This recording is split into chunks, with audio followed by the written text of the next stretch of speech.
blade back in. Got our blade lock. Be careful on touching the teeth, they can be sharp. So just use the wrench to turn it, push the pin in until it locks in, and then we'll snug our blade in.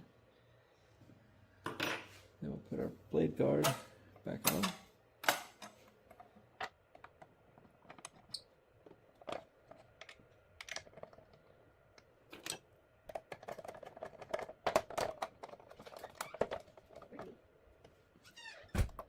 Okay.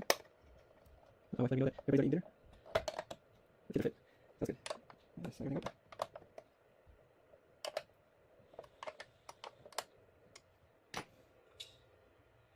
And that's it. We should be ready to test it out.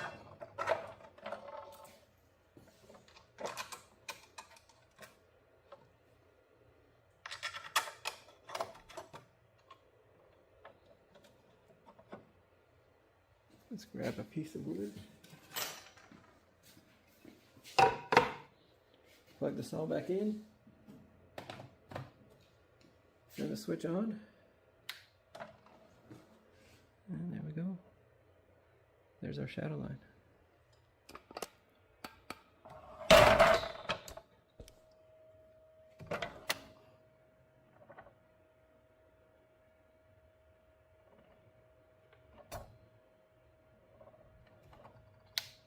And if we want to use the switch to activate,